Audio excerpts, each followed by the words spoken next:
When did you first become involved in Indian politics? What kind of leader does India need today?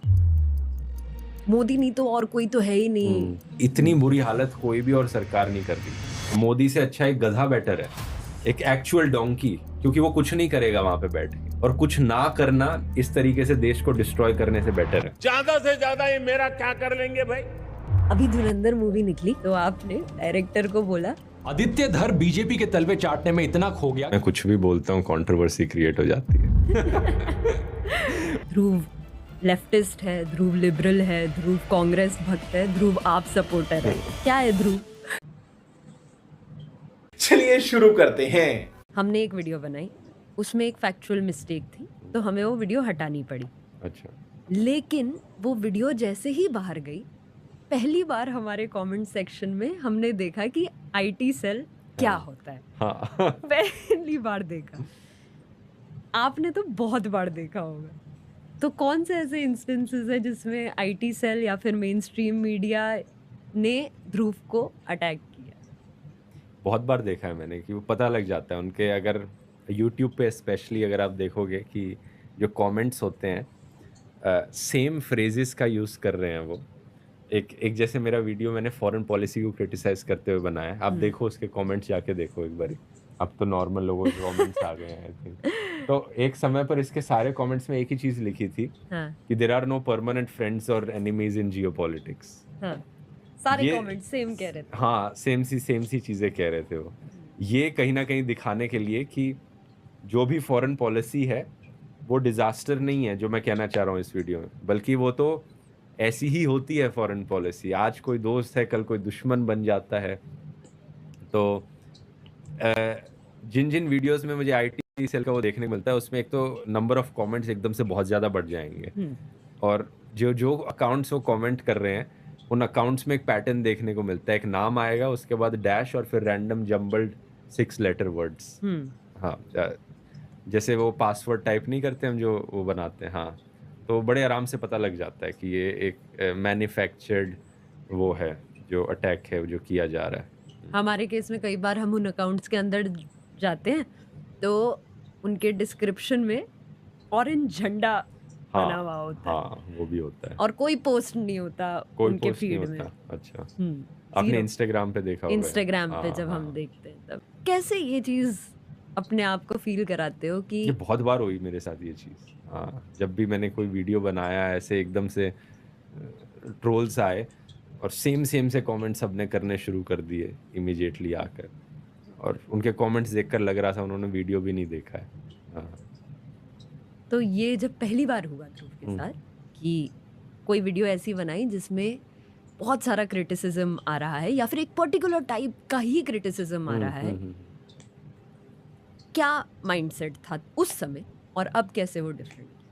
Same ही था, मैं observe कर रहा था चीज़ों को और I was trying to understand कि क्या हो रहा है। इवन आपने ये देखा होगा कि ये जो बीजेपी आईटी सेल है, इसके कई ट्विटर अकाउंट्स हैं, इनके कई इंस्टाग्राम पेजेस हैं। जब भी कोई चीज़ होती है मेरे अगेंस्ट, इन्हें कुछ मिलता है तो सब साथ में शेयर करते हैं उसे, सेम सी चीज़ें लिख कर हमेशा। कोई क्लिप वीडियो से निकाल के आउट ऑफ कॉन्टेक्स्ट इन्हें ले जानी हो तो सारे पेजेस पर एक ही दिन में आ जाती है वो चीज़। ट्विटर पर कई सारे ऐसे अकाउंट्स हैं। आप आई थिंक जब आपके साथ हुआ था मैंने भी देखा था कि सेम इन्हीं अकाउंट्स पे एक ही क्लिप काट के, जैसे कि पीछे से किसी ने दी हो कि जाओ अब इस क्लिप को शेयर करना है और ये चीज़ें आपको लिखनी है, और वो वही लिख के शेयर करते हैं। और फिर मेन स्ट्रीम मीडिया भी उसी चीज को पिकअप करके मेन वही स्ट्रीम मीडिया चलाता तो है। हाँ उनका तो पूछो ही मत, हो कुछ भी मतलब बना देते हैं न्यूज़ किसी भी चीज़ पर। क्या सीन है। क्या कभी ध्रुव को थ्रेट्स आए हैं? वैसे जो थ्रेट्स हैं डीएम्स में इतना पढ़ता नहीं हूँ, आते रहते हैं वो तो, लेकिन वो ऐसे ही हैं, तो छोटे मोटे काम से, कोई वैसे सीरियस कोई थ्रेट नहीं है। और क्या इंडिया में elections, is India still a democracy? in some ways yes, in some ways not। I mean ये कोई वो नहीं है, yes और no वाला क्वेश्चन नहीं है, ये एक स्पेक्ट्रम है, डेमोक्रेसी, डिक्टेटरशिप, और हम कहीं ना कहीं यहाँ बीच में इस तरफ लाए करते हैं। ये बोला कि India is going towards a direction जो वन पार्टी अगेंस्ट डेमोक्रेसी है। क्यों बोला, क्यों इतना हार्ड वर्ड यूज करना पड़ा? बिकॉज जो चीज़ें हो रही थी उस वक्त, ऑपोजिशन लीडर को जेल में डाल देना, ये चीज़ें अभी भी हो रही हैं। सोनम वांगचुक जेल में है, और इलेक्टोरल बॉन्ड्स जो अपने आप में ही एक अनकॉन्स्टिट्यूशनल चीज़ है। बाद में सुप्रीम कोर्ट ने इसे हटा भी दिया था, इन बॉन्ड्स को। कांग्रेस की जो फंडिंग है उस पर रोक लगा देना, एक प्लेइंग फील्ड नहीं है यहाँ पर, एक लेवल प्लेइंग फील्ड नहीं है यहाँ पर गवर्नमेंट की और ऑपोजिशन पार्टीज़ की, यहाँ पे रूलिंग पार्टी और ऑपोजिशन पार्टीज़ के बीच। तो एक डेमोक्रेसी में लेवल प्लेइंग फील्ड होनी बहुत ज़रूरी है कि जो लोग इलेक्शन लड़ रहे हैं उन सबको इक्वल मौका मिले इलेक्शन जीतने का, और यहाँ पर किसी भी हालत में वैसा नहीं था। अगर ये लेवल प्लेइंग फील्ड होती तो ये 240 सीट्स भी नहीं आती, ये 100 के आसपास रहती है सीट्स। और ये हर एस्पेक्ट से मैं कह रहा हूँ, क्योंकि मीडिया का भी यहाँ पे रोल है कि मीडिया मोर और लेस इक्वल कवरेज दे कि जो रूलिंग पार्टी के पॉलिटिशियंस बोल रहे हैं, जो अपोजिशन पार्टी के पॉलिटिशियंस बोल रहे हैं, दोनों की बातों को रखने का मौका दिया जाए, जो कि मीडिया ने नहीं दिया। फंडिंग का यहाँ पर एक लेवल प्लेइंग फील्ड होना चाहिए था, जो कि इलेक्टोरल बॉन्ड्स की वजह से नहीं हुआ। एक पार्टी के पास 10 गुना 20 गुना ज़्यादा पैसे हैं as compared to all other parties combined. पैसों में भी लेवल प्लेइंग फील्ड नहीं हुआ। और फिर जो इलेक्शन कमीशन ने किया रूलिंग पार्टी को फेवर करना, तो ये सारे फैक्टर्स कहीं ना कहीं इसी तरफ इशारा करते हैं कि ये इतना जितना डेमोक्रेटिक हो सकता था उतना नहीं था। तो इसलिए मैंने इस स्ट्रॉन्ग वर्ड के लिए यूज़ किया, स्ट्रॉन्ग वर्ड का यूज़। शाबाश बेटा। ये मैं आपसे जानना चाहती हूँ, एंड आप इसका आंसर एग्जाम्पल्स के थ्रू भी दे सकते हो कि इस लीडर से हम ये क्वालिटी ले सकते हैं, उस लीडर से हम ये क्वालिटी ले सकते हैं। What kind of leader does India need today? ये लीडर वर्शिप जो है ना, ये कहीं ना कहीं सेलिब्रिटी वर्शिप जैसा है। हमें लीडर नहीं चाहिए, हमें एक सरकार चाहिए जो जनता के लिए काम करे। हमें एक ऐसा फूड मिनिस्टर चाहिए जो यहाँ पे फूड कंटेमिनेशन को अवॉइड कर सके, एक अच्छा फूड सेफ्टी स्टैंडर्ड प्रोवाइड कर सके। हमें एक ऐसा इन्वायरमेंट मिनिस्टर चाहिए जो साफ़ हवा दे सके। ये एक पूरी टीम का काम होता है। मोदी के आने के बाद ये परसेप्शन बिल्ड किया गया है कि एक स्ट्रॉन्ग लीडर होना चाहिए। कोई भी एक इंसान ये सब मैनेज नहीं कर सकता है। एक स्ट्रॉन्ग टीम की ज़रूरत होती है चीज़ें इम्प्लीमेंट करने के लिए, जिनको अथॉरिटी दी जाए कि वो खुद से काम करें। लेकिन यहाँ पे वो सारी अथॉरिटी छीन ली गई है। इवन चीफ मिनिस्टर्स के पास तक वो अथॉरिटी नहीं है खुद से काम करने की। वो भी नरेंद्र मोदी के अंडर पपेट्स बने हुए हैं सारे चीफ मिनिस्टर्स जो बीजेपी के हैं। कोई भी लीडर थोड़ा सा बड़ा होता है, थोड़ा सा इंडिपेंडेंटली डिसीजंस लेता है, उसे immediately cut down to size कर दिया जाता है। तो ये माइंडसेट ही गलत है कि हमें एक लीडर की तलाश होनी चाहिए जो ये सब करेगा।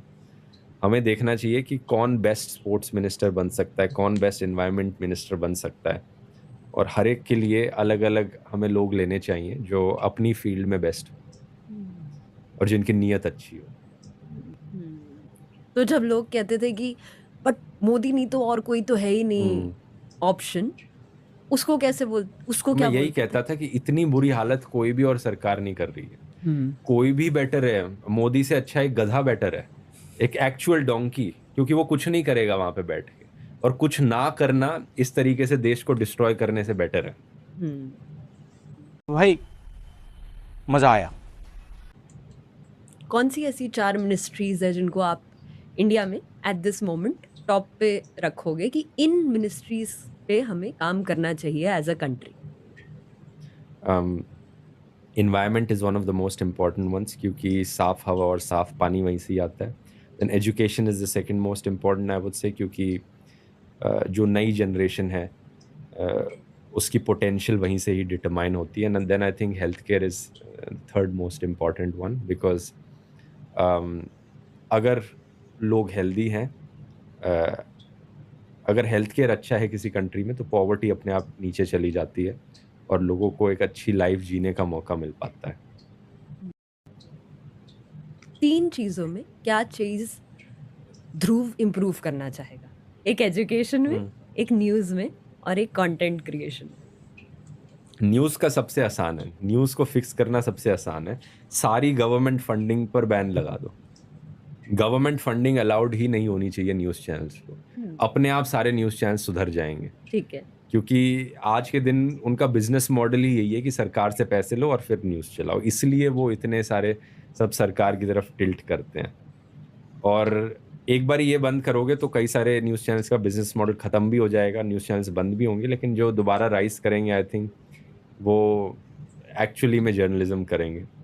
और दूसरी चीज़ ये है कि हमें एक स्टेट फंडेड मीडिया हाउस चाहिए, जैसे कि डीडी न्यूज़, जो टैक्स पेयर मनी पे फंडेड हो, लेकिन वो पैसा सरकार के थ्रू डाइवर्ट करके ना जाए वहाँ पे। जैसे बीबीसी के साथ होता है, डॉयचे वेले के साथ होता है जर्मनी में। ये सारे टैक्स पेयर फंडेड हैं, but not in the sense कि आप सरकार उन्हें पैसे दे रही है, बल्कि लोग डायरेक्टली उन्हें फंड कर रहे हैं।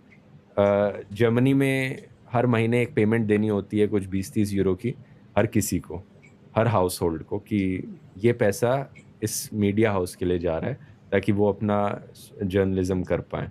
बीबीसी के साथ भी ऐसा ही है, और ये पैसा डायरेक्टली उनके पास जाता है, सरकार के थ्रू होते हुए नहीं जाता। तो इससे हम डीडी न्यूज़ को आई थिंक एक स्ट्रॉन्ग मीडिया हाउस बना पाएंगे, जो जनता के इश्यूज़ उठाए, जनता के मुद्दों पर बात करे।